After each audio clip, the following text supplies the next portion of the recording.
como bien lo hemos dicho desde el principio, Carlos, estamos celebrando el Día de la Mujer.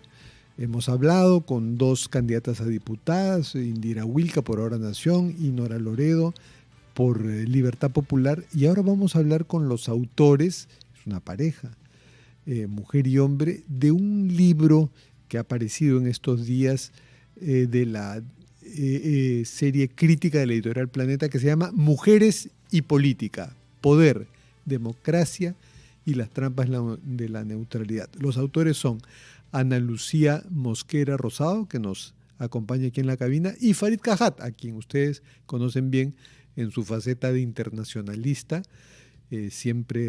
al quien siempre recurrimos para que nos hable de la situación internacional, pero esta vez está involucrado en este proyecto muy interesante. Yo lo estoy leyendo, que habla de la situación de las mujeres en una democracia que nació machista. Es más o menos lo que dice el libro.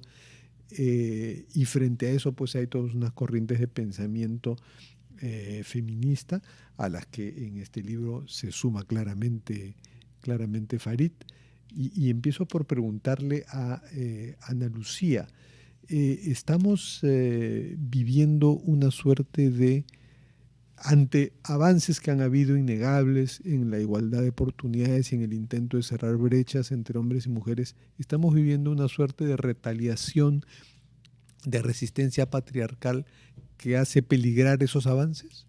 Gracias por la invitación, Fernando Carlos. ¿Cómo están?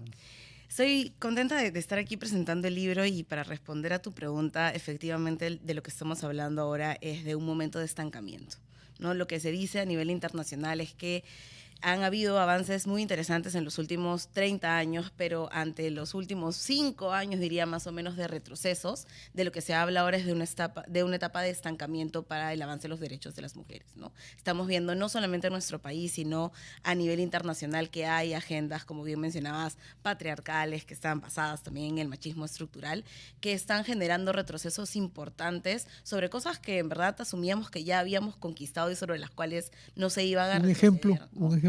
Lo que está pasando aquí en el Perú, ¿no? Yo recuerdo mucho, y lo conversaba también con Farid, cuando yo crecía, la idea era, vamos a avanzar, ¿no? Avancemos en el derecho de las mujeres. Ahora hablamos de no retroceder, no perder cosas como el enfoque de género en la gestión pública, cosas como lo que ha sucedido con la educación sexual integral, que son cosas bastante notables en relación a las agendas que se vienen impulsando para retroceder, con muchas otras cosas más que todavía están dentro de la agenda legislativa para intentar eliminar ciertas cosas que ya se habían conquistado, ¿no? ¿Cómo están ustedes, Farid?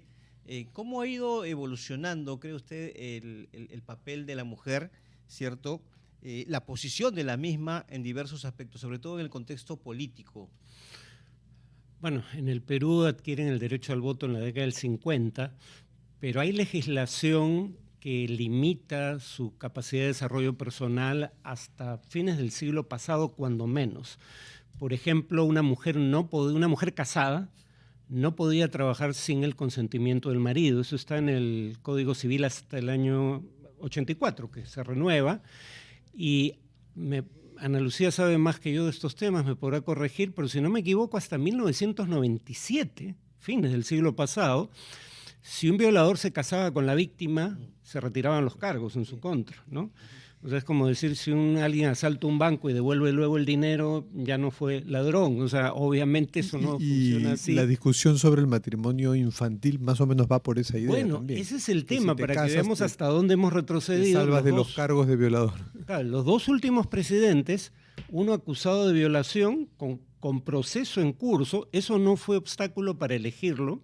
Claro, había otras razones para no elegirlo, pero esa debió ser una fundamental. Y el actual presidente defendiendo el matrimonio infantil y poco menos que haciendo apología de la pedofilia, ¿no? Entonces, y ahí entra a tallar el tema de no basta con que haya más mujeres en política si esas mujeres tienen posiciones como las que, si mal no recuerdo, tuvo en su momento Marta Chávez, de oponerse a que se derogue la norma que retiraba los cargos contra el violador si se casaba con la víctima. Claro.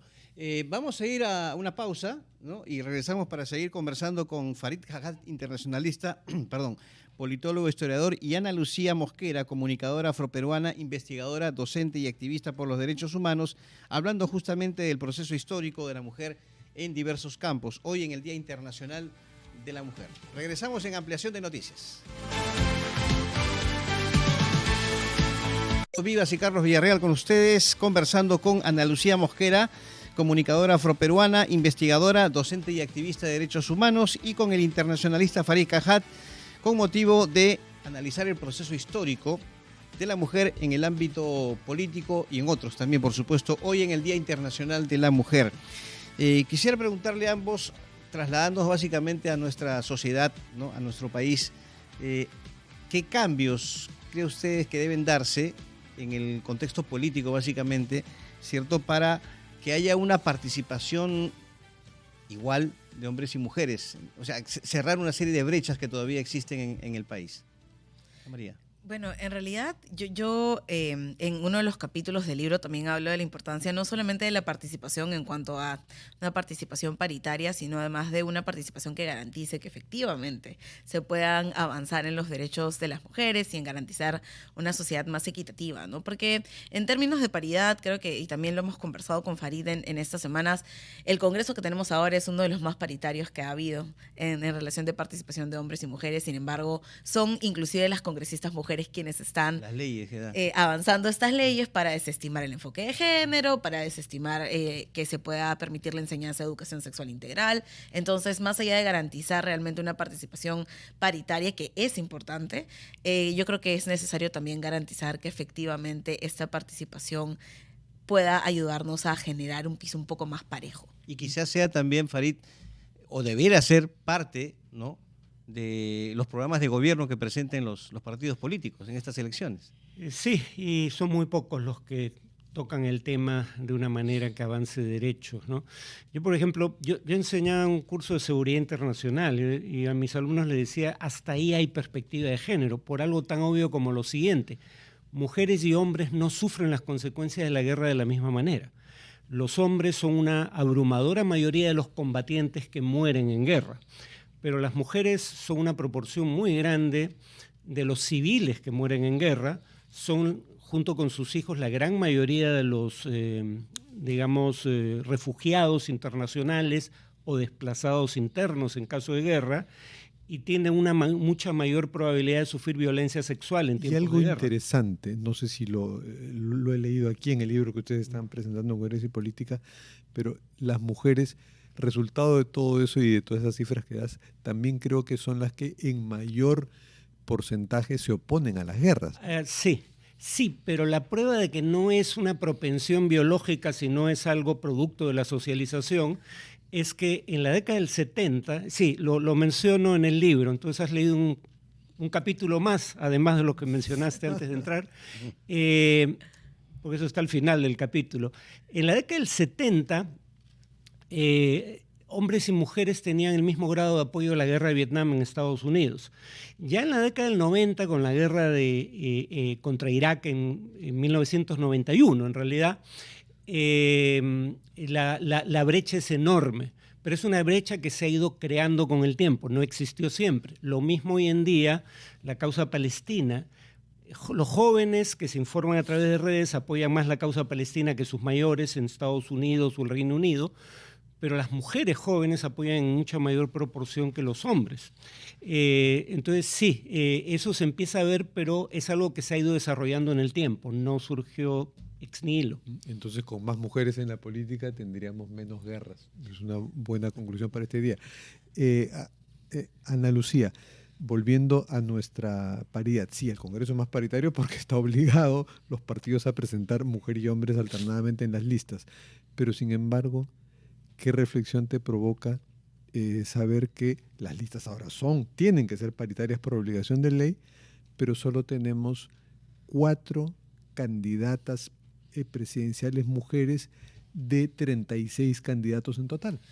En realidad, como bien mencionan, eso es un síntoma también de qué es lo que ha venido pasando en la sociedad. Creo que la participación de las mujeres en todos los espacios es una participación todavía que no es proporcional al porcentaje que ocupamos dentro de esta mirada más demográfica. Pero además de eso, creo que también es importante fijarnos no solamente en quiénes son candidatas, sino qué es lo que proponen los planes de gobierno. Entonces, me voy a permitir volver un poco a la pregunta que hizo Carlos hace un momento. Hace unos días, Women CEO, que es una organización de mujeres que trabaja en el corporativo, presentó un semáforo muy interesante de planes de gobierno para analizar qué planes incluían o permitían poder avanzar en los derechos por la equidad de las mujeres. Y solamente 11 de los 36, 37 planes que hay tiene realmente acciones que permiten no solamente incorporar nuevamente las leyes que se han derogado, lo que se ha eliminado, sino poder garantizar mayores derechos, ¿no? Entonces, independientemente de quién está a la cabeza o quién genera pues esta posición de representación simbólica, creo que también es importante fijarnos qué es lo que plantean los planes de gobierno ahora y qué planes de gobierno realmente están proponiendo revertir todos estos retrocesos. ¿Y has encontrado algunos? Sí, 11 planes, 11 de todos los que existen, ¿no? Hay 11 planes que están en verde, creo que son 9 que están en amarillo y el resto están en rojo, que proponen exactamente lo mismo que hay ahora, inclusive mayores retrocesos. ¿En otros planes hay mayores retrocesos? En algunos planes hay ¿Como mayores cuáles, por ejemplo? ¿Podría Aquí tengo el semáforo, hay algunos como... bueno, Renovación Popular, Fuerza Popular. Uy, los tops Podemos, de voto. Alianza para el Progreso, Avanza País, por ejemplo, que son algunos de los planes que tienen rechazo. Y uno de ellos lleva al una enfoque de candidata género, presidencial, que es Keiko lo Fujimori. cual nos deja saber que efectivamente no es necesario que haya una mujer al mando para garantizar que efectivamente se pueda avanzar. ¿Qué conceptos manejan en esos planes para proponer medidas que, como usted dice, significan un retroceso? De lo que puedo ver aquí... ¿En qué se basan? O sea, se basan en el rechazo al enfoque de género, la sustitución del enfoque de género, eliminar ministerios como el Ministerio de la Mujer y Poblaciones Vulnerables, un enfoque que está basado en doctrinas religiosas y también algunas cosas relacionadas a, bueno, continuar con la eliminación de la educación sexual integral y algunas otras propuestas que ya se han venido dando, ¿no? Entonces, creo que es interesante, como había mencionado, poder hacer también nuestra tarea como ciudadanos, ciudadanas, poder revisar realmente qué es lo que plantean y qué es lo que proponen y qué tan positivo eso puede ser para poder avanzar, volver a esta idea de avanzar y no seguir retrocediendo. Ahora, Farid, el libro tengo entendido que aborda diversos temas como el feminismo, ¿cierto? Colonialismo, religión. Ahora, ¿estos factores de qué manera se han conectado a través del tiempo para configurar el poder? Bueno, pensemos en materia de religión. Hay un error habitual y es creer que el feminismo nació secular y en realidad las primeras sufragistas norteamericanas eran mujeres religiosas, ¿no? Que se educaron en una universidad que era fundada por pastores. Sí es cierto que en general el feminismo ha tendido a evolucionar en una dirección más cercana al secularismo político, o sea, laico, y a la separación de Estado e Iglesia. Bueno, la separación de Estado e Iglesia estaba también en las primeras feministas, pero hubo feministas que argumentaban en favor de los derechos de la mujer a partir de su fe, no a pesar de ella. En el tema del colonialismo uno ve los rezagos de eso por ejemplo, los trabajadores, los inmigrantes indocumentados, que por ser indocumentados no pueden hacer valer derechos ante las autoridades en los buenos tiempos, porque se ocultan de ellas, y que son prescindibles en los malos tiempos. Digamos, estigmatizas y los expulsas. Quería preguntarte algo, Farid, en la línea de lo que estás diciendo, pero que es algo provocador que he leído en tu libro cuando hablas del feminismo en el Islam y el problema del velo, ¿no? Y dices, ojo, en el Islam y en países como Afganistán, donde el velo ya se convierte en algo mucho mayor, que es la burka, que invisibiliza totalmente a las mujeres, se puede pensar que ahí las mujeres es donde peor están en el mundo. Pero miren, los mayores índices de violencia contra la mujer no se dan en esos contextos, sino en Occidente y en América Latina. América Latina tiene las mayores tasas de feminicidio del mundo. También tiene las mayores tasas de homicidio. Ahora, feminicidio no es un delito distinto al de homicidio, es un agravante dentro de ese delito, pero las mayores tasas de feminicidio están en América Latina, las mayores tasas de abortos selectivos que han llevado a que finalmente más de 100 millones de fetos femeninos sean abortados, se daban históricamente en la India y en China. No precisamente países de mayoría musulmana. Se daba en algún momento en Corea del Sur, pero ahí esa tendencia ha sido revertida. Entonces, sí, y bueno, y en el tema específico del Islam, cito un autor, Adnan Gopal, que escribe para The New Yorker, diciendo por qué las mujeres del sur de Afganistán apoyaban a los talibanes. Y claro, lo que él dice es, las mujeres que tuvieron alguna mejoría en sus condiciones materiales de vida y en sus derechos eran mujeres urbanas que eran 30% de la población total, femenina. El 70% de las mujeres vivían en zonas rurales donde no llegó la educación o sea, la escolarización femenina no creció significativamente y donde las mujeres a las que entrevista el autor relatan haber perdido entre 10 y 12 familiares en los 20 años de ocupación americana. Terrible. Y como que si no es victimización por razones de género, algunas ramas del feminismo parecen desestimar la importancia de esas formas de violencia o discriminación, pero tienen un efecto mayúsculo en la vida de las mujeres. Sí, terrible. O sea, las guerras se sumarán a los problemas, sufrimientos y victimización de la mujer. Muchas gracias a Ana Lucía Mosquera Rosado y a Farid Cajat, autores de Mujeres y Política, Poder, Democracia y las trampas en la neutralidad.